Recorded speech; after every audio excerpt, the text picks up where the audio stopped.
एकमात्र यमराज मंदिर ग्वालियर में है, जो लगभग 300 साल पुराना है।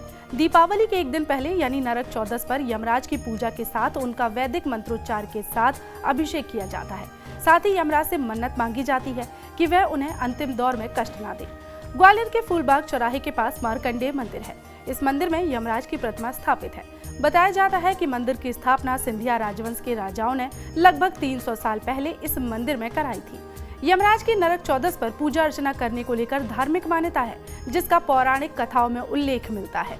इसके उपलक्ष्य का जो महत्वपूर्ण या विशेष कार्य वह यह होता है कि आज के दिन श्री यमराज की पूजन किया जाता है, तेल से अभिषेक किया जाता है एवं दक्षिण दिशा की ओर दक्षिण दिशा में घी तेल का दीपक जलाया जाता है। अब दक्षिण दिशा में ही क्यों जलाया जाता है? क्योंकि दक्षिण दिशा को नरक का दिशा या नरक का द्वार मानते हैं।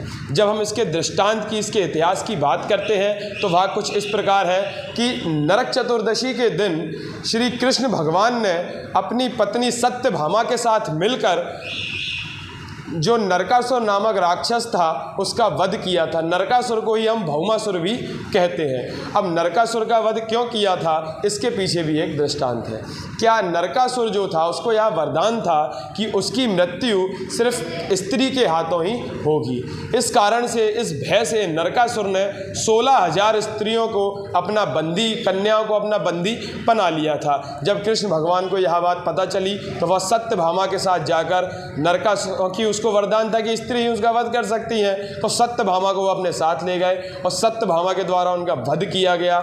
उनके वध के बाद जो कन्याएं थीं 16,000, उनको श्री कृष्ण ने अपना लिया। इसलिए श्री कृष्ण की 16,000 पत्नियों के रूप में वो जानी जाती हैं। और उनके वध के बाद इस खुशी में कि वो कन्याएं वो हो गई हैं, उसका इस उपलक्ष्य में दीपों को जलाया गया, इसलिए हम आज के दिन दीप जलाते हैं।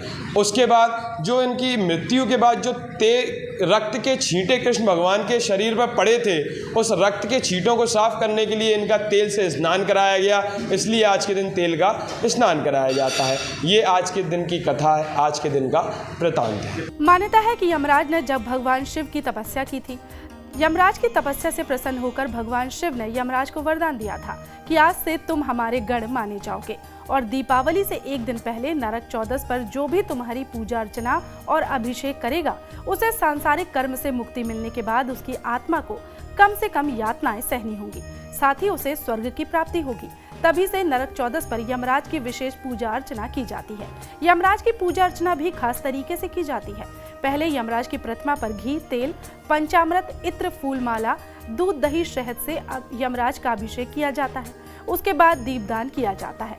इसमें चांदी के चौमुखी दीपक से यमराज की आरती उतारी जाती है।